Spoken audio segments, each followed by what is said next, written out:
I remember I was interning somewhere, and that place will remain unnamed, but it was more of like a corporate 9 to 5. And I kid you not to trivialize in any way mental health, depression, anything like that. I fell into depression. Everyone was like, you don't even look good. I was like, I would rather not live than have to do this every day.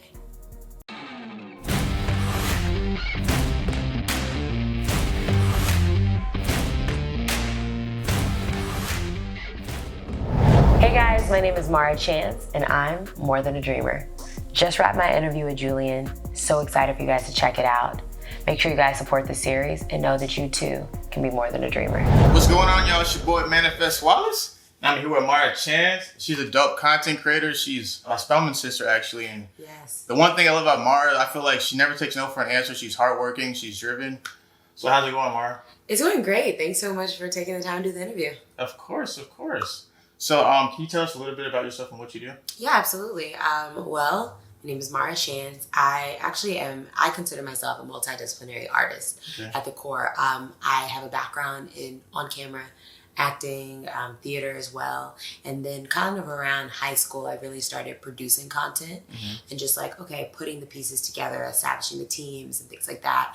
And so that's kind of really bled into now this chapter of my life in which I recently co-created a series with Yara Shahidi and her mother, Carrie Shahidi, called Unguided, that lives on IGTV. And then I produce for numerous other clients as well. I do visual identity. It's really any type of storytelling, I would say, is really my lane, no matter what the medium is. But producing pays the bills. Yeah, I feel that. So that's dope. So we see where you're at now, right? Yeah. Like what you're doing currently. But what was growing up for you like? Yeah, I mean, growing up for me, it's really always been about a bigger picture and dreams. I've always been very, very focused.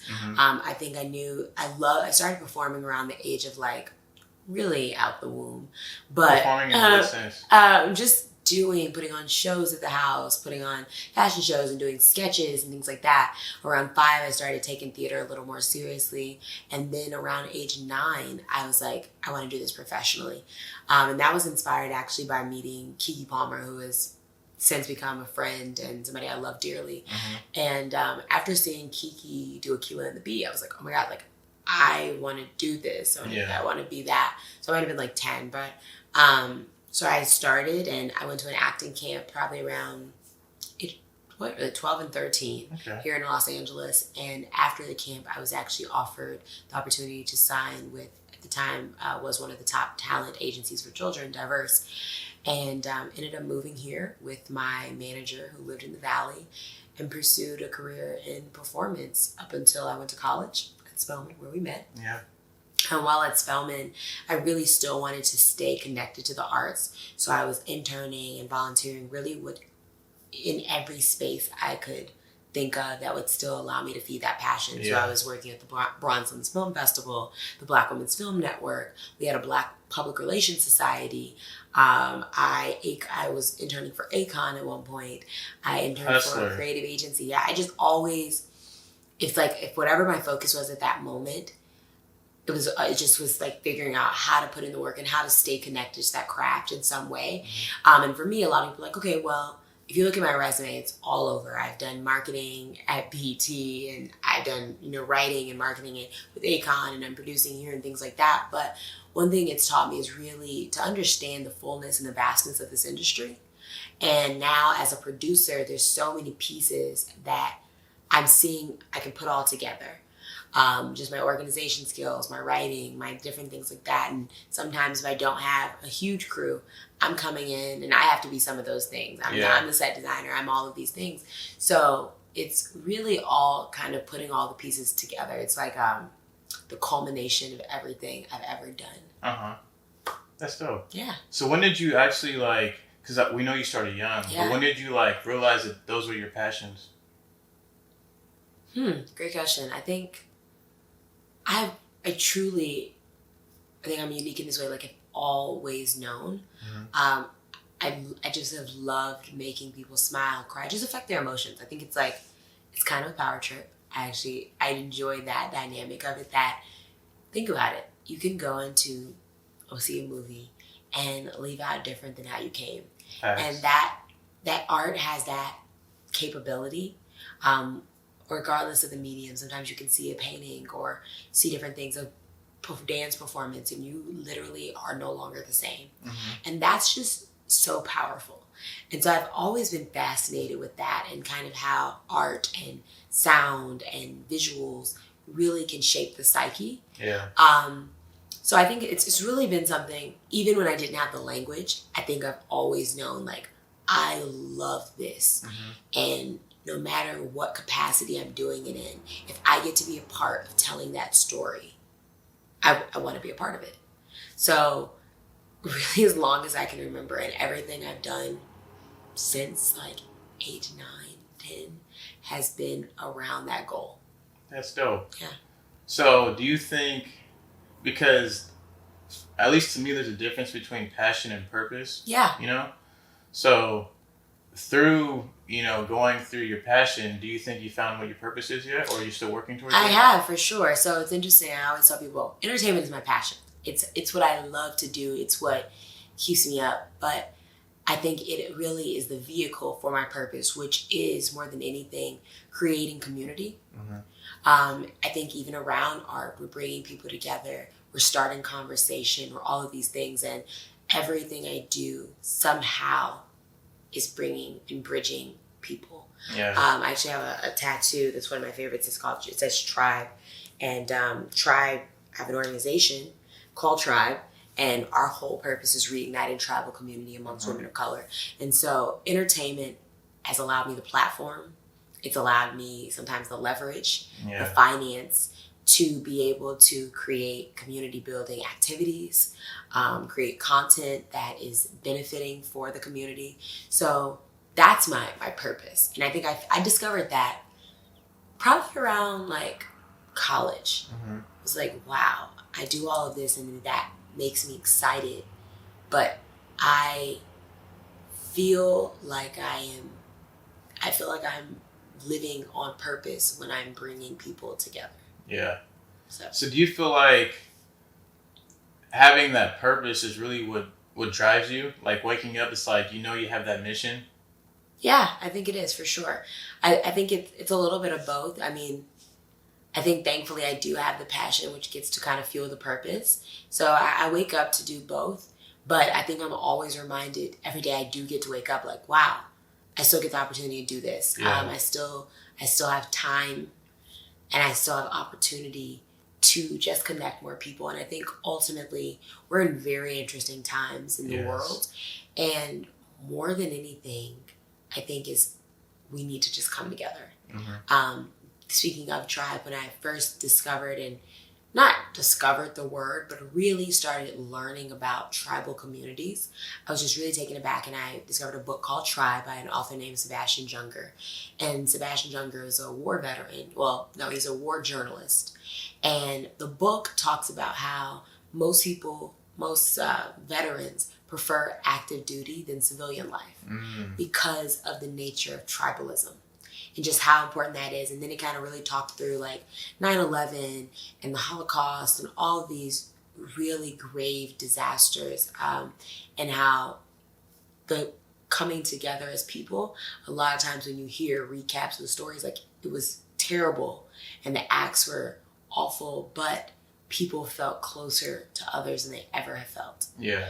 And I think that's just really, really important. And I think right now with technology, we're kind of separate in so many ways that it's now needed more than ever for people to put in energy and really just be intentional in connecting. Yeah.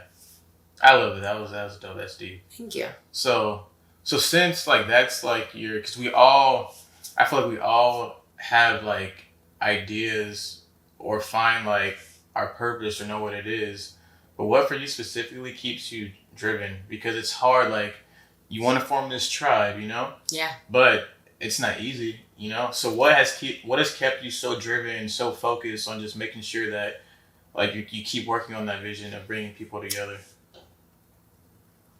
I think what keeps me focused on the vision is seeing the fruits of my labor. Mm-hmm. With Tribe, I had started kind of like sunrise meditation workshops when I was back in Atlanta. We organized not a screening, but a movie theater buyout for the film Little. And we took a group of middle schoolers who were interested in filmmaking, and getting to see their reactions. We ended up taking them out for like a dinner after that, and a lot of them had never experienced that level of dining. Yeah. And just getting to actually witness the power of community. And I see women who I've connected go on to start businesses, and that's amazing. And they connect and have somebody to do life with. Mm-hmm. I think that really just continues to drive me, is that I've seen even the little seeds I've planted, I've seen them bloom in such ways. And it's like, the more time I sow, the more I'm gonna reap. Yeah. So I think that really keeps me focused on the mission. That's dope. Yeah. So has there ever been a time, because like I said, like with that, like we all, like, you know, your mission, you know, it like keeps you driven. Yeah. But what about the struggles in that? Because it's like we have a destination, mm-hmm. you know, when we think it's a straight shot, but it's never a straight shot. It's never linear. Yeah. Man, really, it's hard. I mean, all of it is hard, whether it be your purpose or fulfilling your passions as well. A lot of times it's like getting out the way of yourself.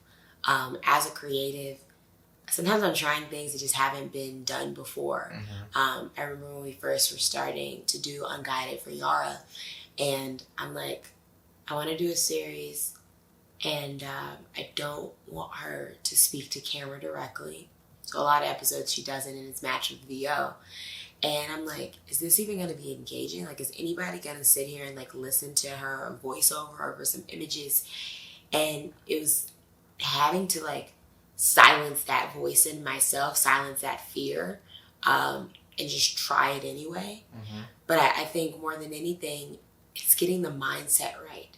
It's getting the mindset. And I've thankfully been exposed to so many people who have gotten to the other side of the struggle. Yeah, so you know it's tangible. Yeah. And I think like that's the whole thing. Like, if you can see it, you know that you can achieve it.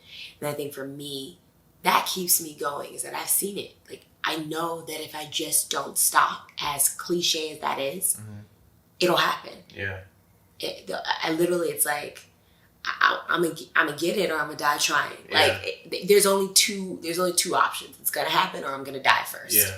So either or, I'm not gonna know if I die. So I think that keeps me going, because I've seen it. I've seen that people who kept with it did everything they said they wanted to do, live the life they said they want to live, have, you know, given and benefited people's lives in the way they said they wanted to. And for me, that's enough. Yeah. That's enough to just keep it moving. And if you think about it, like, regardless, like you said, like, you keep like filling that cup, you know, like every step is still a step forward. Absolutely. And it's like, you could have the complete opposite mindset, right? Like, oh, it's not going to happen, and that's going to be the outcome, you know? But because you have like the positive aspect, you're going to get the positive result. Yeah. I mean, I'm a huge, I wouldn't say current, but I was a huge Kanye fan growing up. And so I always think about like, they say my attitude determines my altitude. Mm-hmm. And that's how I feel. Like, it's all about perspective. Yeah. It's all about like, if you believe that you about to be that, or you believe you're the man before they told you was, like, you're going to become that. And you see it time and time again through history. Yeah. Everybody who has done it, literally like, oh, people doubted me, or I was going to give up, and I whatever reason, sometimes I didn't, and now it happened. So there's just enough proof that it works. Like, the blueprint's there. That's it. It's just, you have to take the leap for yourself. You know, it's interesting you bring up Kanye, because in my high school yearbook, I actually quoted Kanye. Which quote? It's like, for me, giving up is way harder than trying. Oh my God, yeah, absolutely. And it's like, I mean, that's literally how I feel. And I think especially when it comes to, I can't speak for every profession or anything like that, but I remember I was interning somewhere, and that place will remain unnamed, but it was more of like a corporate 9 to 5. And I kid you not to trivialize in any way mental health, depression, anything like that. I fell into depression. Everyone was like, you don't even look good. I was like, I would rather not live than have to do this every day. It literally ate at my soul. Thankfully, it was only a few months. And since then, I mean, I finished Spelman and I started my own business, and it's been a struggle. Like it's been like, what am I doing? But I remember that feeling, and I'm like, as long as I don't feel that, as long as I don't go back to that feeling, then I'm okay. So what was the moment that just like clicked? Like what was the moment you said, I can't do this anymore? You know, like I'm going all in. Because I know for me, because I was working in 9 to 5 too, and I was just like so miserable, and I literally like watched YouTube videos and people quitting their jobs. Really? Yes, and like their reasoning is like, I gotta like, I can't wear what I want, I gotta act a certain way. It's like, and it's not what I want to do, you know? So I got hyped up, I just walked in there and said, yeah, this is just not for me, you know? You know, I've had such a almost profound journey that like, there wasn't a moment. Like I was doing an internship. So it was like, I think once the internship ended, I was still in school. So I had like 1 semester left, and I was like, oh, okay. Oh, so the 9 to 5 was the internship? Yeah, it was an internship. Oh, so you got the So I was like, okay. And I do remember I finished a semester early in school, and I was talking to my parents. They're like, oh, what are you going to do? Like, what's next? And I was like, I'm going to start my own business. Yeah, I was like, I'm not going to get a job, and I'm not going to apply for grad school. So at that point, my dad was like, okay, cool. Your rent's on you. Figure it out. And it's been 5 years. You're just killing it. I've figured it out. So, you know, and it wasn't easy. It was definitely not easy. Every single year, I'm like, oh my God, my rent was paid all year. Oh my goodness. I had money for gas. Like, everything got taken care of. And I'm still sometimes like, wow, I've done it. I'm doing it. I will continue to do it. And I got this. So in those moments, when you're saying, wow, I did this, is that you like giving gratitude at the Absolutely. Even when I say I'm probably more saying like we, like God. But I do believe that I'm like an image of God. So I know that I was created by God. And so all that I'm doing is really a we thing. Like you've equipped me with everything I need. And not even you've equipped me, like everyone's equipped with it. I somehow was able to tap into it. Like it's there. Yeah. Like it's all there. And something clicked, and I realized, I got this. Yeah. I got this. And because you've already given me everything I need to have this. That's interesting, because I realized, like, for me, like, when I'm not in tune with God, my life just kind of falls apart. But when you, like you said, when you know, right? And then you also know the blueprints, like you're living in the Matrix almost. It's like, it's like, the next step, that if you do this, right. It's interesting, No, I feel the exact same way. And I think I proclaim a lot of glory to God. Because I do know that, like, yeah, we're all equipped, but like everyone maybe hasn't tapped into it. Everyone hasn't had the same exposure. And I do question them, like, why me? Like, why? But it's interesting because I always go back to like knowing it isn't just me. Like I can't do it on my own. Yeah. And I think the more I glorify God, the more things come. So it's really just an amazing thing to experience and feel, and hopefully I'm just being the best vessel. No, you're doing great. Hopefully I'm being the best vessel I can be. Because even with like Tribe, right? It's like you creating a community allows you to serve so many people. It does. And the more people you serve, honestly, the more blessings you get, They fall in my lap. I'm not going to lie. The blessings fall in my lap. Sometimes I'm like, oh my God, I'm doing so many things that I wanted to be doing that I'm like, am I neglecting Tribe and am I neglecting my purpose? And sometimes, like right now, I'm like, okay, I was financing Tribe by myself and the activations and everything we did. And so I got to work to do the work that I want to do. And I have to finance that romance in many ways. And so right now in this season, although we still do some Tribe things, I've scaled back right now. But I know that that's only temporary because it's really not a setback, but I'm just preparing for the comeback. Yeah. And it's going to be way bigger than anything I can imagine. That was a bar you just dropped. What'd you say, finance for the romance? You got to finance the romance. You always got to finance the romance. And I found ways to finance the romance in things that I like. Mm-hmm. So I done graphic work for like 13 years. I don't love graphics, but I like it enough that like, okay, I can do this at home. Yeah. I can do this my way. And so I'm like, okay, that finance is what I'm really trying to be out here doing. That's dope. Yeah. Yeah. So for other people out there, right? Yeah. Like, we all go through struggles. And since you've been on your journey, are there any tips that you can give people who like are also on the journey to like keep them going and keep them pushing? Absolutely. Remember the why. I think if you remember the why, even when it gets down, like I remember just like, I vividly remember being at that internship and being like, no. Oh my God. I called my mom like, I hate this. I'm crying, all this stuff. And if you remember that, if you always remember that feeling, like, I just don't want to do that. Yeah. I can't do that. I think that drives you. I think also what drives it is that you can always just fix it. Like if it's not working, like you can set it down, you can come back to it. And that's fine. It's interesting. It's like dreams. I think dreams only die if you allow them to. Yeah. You can put them on a back burner for a second. You can all these things. But you have to make the active decision to let a dream die. Yeah. And so it's just don't let it die. Know that you have everything you need inside of you already. And I think that it wouldn't be, the desire wouldn't be placed in your heart if you weren't capable of it. So I think that if you have the desire, it's because you're more than capable. More than, you see that? Yeah. Yep. More than a dreamer. Yeah, I think you're more than capable.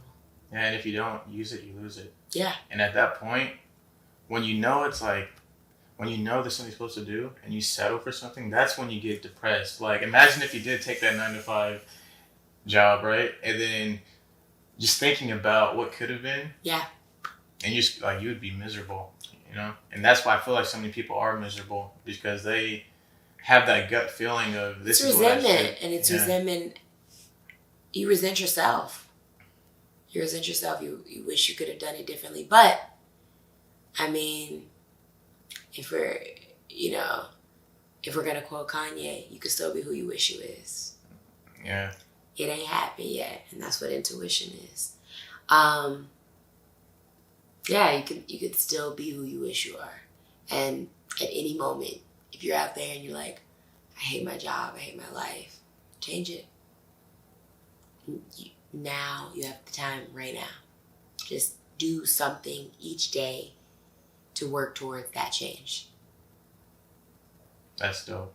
So before we go, can you give us your top 3 most, like, the top 3 people or things that have inspired you throughout your life? Yes, the top 3 things that have inspired me, things or people.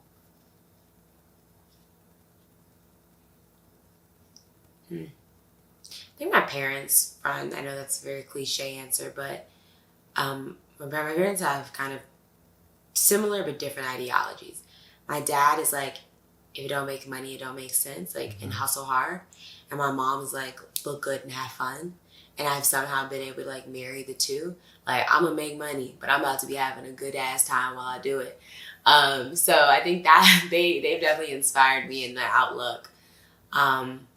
Spelman College, truly Spelman College, just seeing the possibilities. I think that's what it's shown me. It's like, so many possibilities. There's so many. And not only was it just the possibilities, it was possibilities from women that looked like me. So I think that was number 2. And honestly, exposure has inspired me. See as much as you can. See as much as you can. Read as much as you can. Learn as much as you can. Just be curious. And I think the curiosity will lead to you finding things that you didn't know and discovering things. And once you see it, you know you can be it. You know you can achieve it. You know you can have it. Because it's possible.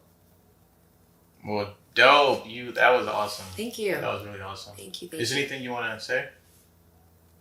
No, I'm not promoting anything. Honestly, I hope that you received something from this. I hope that if you didn't know you could do it, that I can be an example, and that this conversation and these conversations you're having with people expose you and illuminate the possibility. If you guys do want to follow me or care to at all, you can do that at my name, at Maura Chanz, MauraChanz, like zebra. And just stay blessed and just turn these dreams into reality. Well, Maura, you are definitely an inspiration. Thank you. And I am completely sure that you're going to help a lot of people, Thank you. with what you said today. Thank you so much. I appreciate the time. Thank you so much for being here, and look out for the next episode of Yes. Millionaire Dreamer. Bye, guys. We're out.